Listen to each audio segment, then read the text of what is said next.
हरियाणा के सहकारिता मंत्री अरविंद शर्मा ने पीएम नरेंद्र मोदी के 17 जुलाई को प्रस्तावित जींद दौरे को लेकर बड़ी बात कही। उन्होंने कहा कि यह एक ऐतिहासिक पड़ाव है। उनका कहना है कि इस दौरान देश की पहली हाइड्रोजन चालित ट्रेन को हरी झंडी दिखाई जाएगी, जो कि हरित और आधुनिक परिवहन के नए युग की शुरुआत करेगी। उन्होंने बताया कि हाइड्रोजन ट्रेन जींद गोहाना सोनीपत मार्ग पर संचालित होगी और ये पूरे हरियाणा के लिए गर्व का विषय है। क्या कुछ कहा उन्होंने, आइए आपको सुनवाते हैं।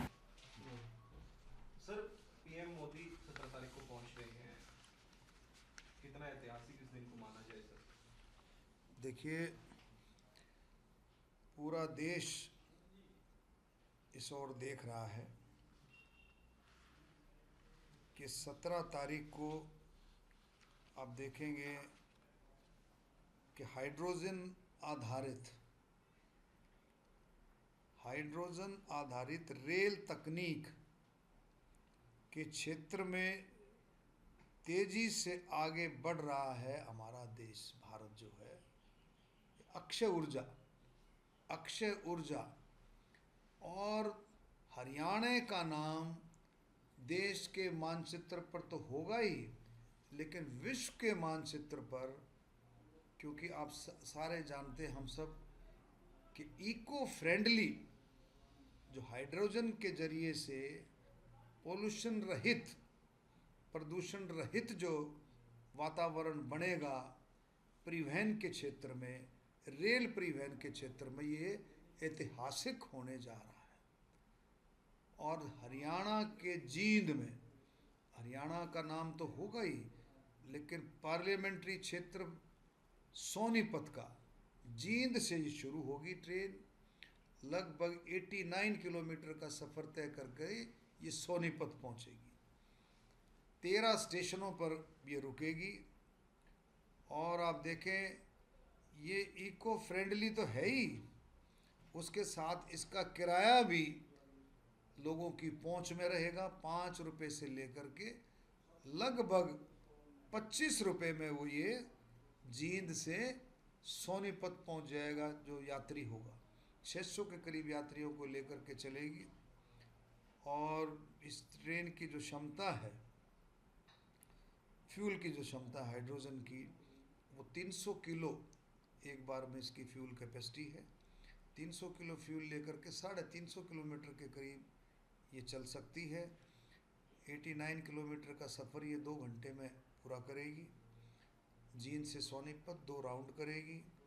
तो इस तरह से ये लोगों के हित में और देश के हित में, जो विकसित भारत 2047 का भारत, उसमें अक्षय ऊर्जा के क्षेत्र में हरियाणा का नाम भी जुड़ेगा और हरियाणा भी विकसित भारत 2047 के भारत में अपने हिस्सेदारी को और ज़्यादा मजबूत करेगा, माननीय मुख्यमंत्री नायब सिंह सैनी जी के नेतृत्व में। सर, जैसे जींद से शुरुआत होगी, काफ़ी सारे स्टेशन, जैसे लगभग 13 स्टेशन आपने बताई, उन स्टेशनों पे भी कुछ कार्यक्रम रहेंगे या वहाँ पर भी कोई इस प्रकार से स्वागत किया जाएगा? देखिए, जींद से शुरू होकर के पांडु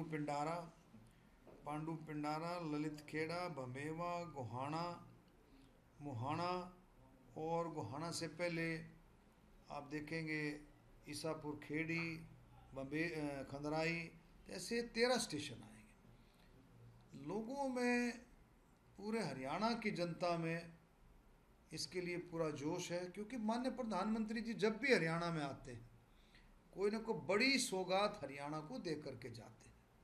और अब की बात की सौगात तो ऐतिहासिक है। पहले भी हरियाणा में आए, रेवाड़ी में आए, जो पूर्व सैनिकों के सम्मान में आपने देखा माननीय प्रधानमंत्री जी ने काम किया। उसके बाद पानीपत में आए, बेटी बचाओ बेटी पढ़ाओ, जिसका हरियाणा को भरपूर लाभ मिला। उसके बाद फिर पानीपत में आए, बीमा सखी योजना की शुरुआत की महिला सशक्तिकरण के लिए, और हिसार के अंदर एयर कनेक्टिविटी के लिए, यमुनानगर में एनर्जी के क्षेत्र में। तो ये आप देखेंगे माननीय प्रधानमंत्री जब भी आते हैं, कुरुक्षेत्र में देखेंगे, जो हमारा पर्यटन से, जो हमारा संस्कृति है, संस्कृति को की जो धरोहर है, उनको संरक्षण के लिए भी प्रोग्राम की शुरुआत माननीय प्रधानमंत्री जी ने कुरुक्षेत्र से की थी। और अब की बार भी जब आ रहे हैं, तो आपका स्वास्थ्य, 2 मेडिकल कॉलेजों की शुरुआत होगी। हमारा परम आदरणीय पंडित नेकीराम शर्मा जी के नाम से भिवानी का मेडिकल कॉलेज, उसका लोकार्पण होगा। परम आदरणीय चवन ऋषि जी के नाम से, महर्षि चवन जी के नाम से नारनौल का मेडिकल कॉलेज है, उसका लोकार्पण होगा। उसके साथ साथ सड़कों का, सड़क परिवहन का, उसके साथ साथ रेल परिवहन का, और उसके साथ साथ पर्यटन का भी। पर्यटन में जो सिख म्यूजियम है, कुरुक्षेत्र का जो सिख म्यूजियम है, उसकी भी शुरुआत माननीय प्रधानमंत्री जी 17 तारीख को करेंगे। तो इस तरह से बहुत सारे जो सड़कों का भी लोकार्पण होगा। जम्मू कटरा वाला है, सोनीपत वाला जो 352A एक्सप्रेस हाईवे है, उसका भी जो है, कई सड़कों का भी लोकार्पण होगा, कई प्रोग्रामों का भी वो शुरुआत करें। मंत्री जी, इसके अंदर एक और चीज़ एड ऑन लेना चाहेंगे आपसे कि प्रधानमंत्री जिस प्रकार से वेस्ट बंगाल के अंदर लगातार दौरे पर रहे, और प्रधानमंत्री ना सिर्फ हरियाणा बल्कि चंडीगढ़ के अंदर PGI और उसके बाद जालंधर का भी उनका दौरा होने वाला है, तो हम ये मान के चलें कि जो जादू इस बार वेस्ट बंगाल में चला, तो संभावना है पंजाब में इस बार कुछ? देखिए, निश्चित तौर पर प्रधानमंत्री का जादू नहीं, प्रधानमंत्री जी के काम करने की क्षमता है। प्रधानमंत्री जी के काम को वोट मिलते हैं।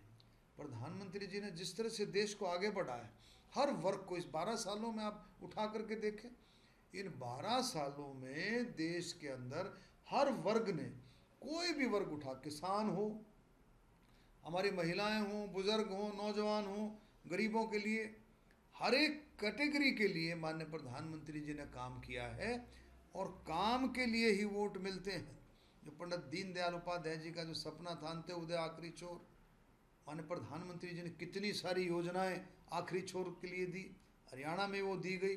तो आप देखेंगे कि ये सारे के सारा जो प्रधानमंत्री जी का ये जादू नहीं है, प्रधानमंत्री जी की काम करने की क्षमता है। और निश्चित तौर पर मैं दावे से कहता हूँ, निश्चित तौर पर पंजाब के लोग भी समझ गए हैं। माननीय मुख्यमंत्री जी की इतनी पसंद बढ़ रही है, मुख्य नायब सिंह सैनी जी की निरंतर लगातार दौरे उनके हो रहे हैं, और दौरे वो नहीं, लोगों की डिमांड है कि मुख्यमंत्री, क्योंकि जो उनका काम करने का जो स्टाइल है उसको लोग पसंद कर रहे हैं, कि भी जिस तरह से हरियाणा के अंदर विकास चल रहा है, देश के अंदर विकास चल रहा है, पंजाब भी पीछे क्यों रहे। तो इसलिए मैं कह सकता हूँ कि प्रधानमंत्री जी के नेतृत्व, मोदी जी के नेतृत्व में अब की बार पंजाब में भी कमल का फूल खिलेगा। सर, गोहाना के अंदर स्वच्छता अभियान चलाने जा रहे हैं, बताया जा रहा है, उसकी क्या रूपरेखा रहेगी, सर, कब चलाएंगे? देखिए, गोहाना में 17 तारीख को जो हाइड्रोजन ट्रेन का स्टॉपेज है, तो हम सब मिलकर के कल स्टेशन की स्वच्छता के लिए स्टेशन पर सफाई करेंगे।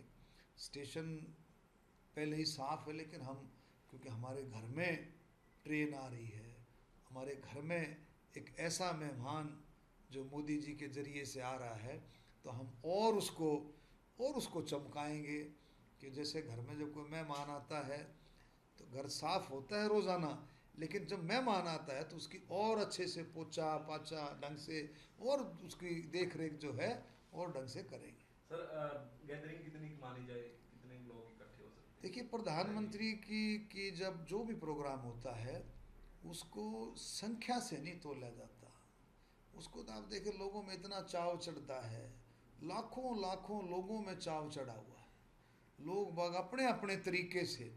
अब ये जो प्रोग्राम है, जनसभा है, रैली, ये इको फ्रेंडली रैली है। मुख्यमंत्री जी ने आह्वान किया, पूरा हरियाणा इसमें लग गया है कि मैं किस तरीके से बगैर डीजल पेट्रोल के मैं वहाँ कैसे पहुँचूँ। तो ये पूरे हरियाणा में इस जोश के साथ आम जन लग गया है। कोई इलेक्ट्रिक व्हीकल से आएगा, कोई स्कूटर से आएगा, कोई आसपास के लोग साइकिल से आएंगे, कोई बैटरी से चलने वाली साइकिल से आएगा, कुछ आसपास वाले पैदल आएंगे, जींद के लोग लोकल पैदल आएंगे। तो लोगों में एक भाव के साथ जोश है, आप देखें लोगों में। और प्रधानमंत्री जी जब आते हैं तो जितने लोग पंडाल में, कहूँगा कि उसकी संख्या का अंदाज़ा ही नहीं होता, जितने लोग पंडाल में, उससे कई गुना लोग बाहर होते हैं, उससे कई गुना लोग सड़कों से आ रहे होते हैं। तो प्रधानमंत्री जी की रैली में, उनके प्रोग्रामों में संख्या का कोई अंदाज़ा नहीं हो सकता। भरपूर संख्या मैं कहता हूँ लोग घरों से निकलते हैं, कुछ पहुँच पाते हैं, कुछ सोशल मीडिया पे देख लेते हैं, कुछ टीवी पे देख लेते हैं, लेकिन सबकी टकटकी प्रधानमंत्री जी पर लगी रहती है। सर अंतिम सवाल है आपके हरियाणवी अंदाज में क्या कुछ कहना चाहेंगे हरियाणा वासियों को, क्या संदेश देना चाहेंगे इस दौरे को लेकर सर? इसको देखो, हरियाणा में आ रहे हैं तो मैं तो कहता हूँ भाई, हरियाणा एक ऐसा प्रदेश है जहाँ सादा खाना है और सादा बाणा, और उसके साथ साथ प्यार प्रेम। प्यार प्रेम, अभी पत्रकार पूछ रहे थे जी, जलेबी जलेबी का मिठास भी, जलेबी का मिठास भी प्यार प्रेम का है, लड्डुओं का मिठास भी प्यार प्रेम का। हमारे डिप्टी स्पीकर साहब लड्डू बांटेंगे, तो मैं कह सकता हूँ कि हरियाणा में आकर के हरियाणा के लोग, देश के लिए मर मिटने वाले लोग, देश को आज़ाद करने में, देश की आज़ादी को बरकरार रखने में हरियाणा का विशेष योगदान है। तो उनका प्यार प्रेम, उनकी सादगी सबको भाती है, और फिर उनकी मिठाइयों का स्वाद और मिठास और ज़्यादा प्यार प्रेम और ज़्यादा भाईचारे को बढ़ाता है।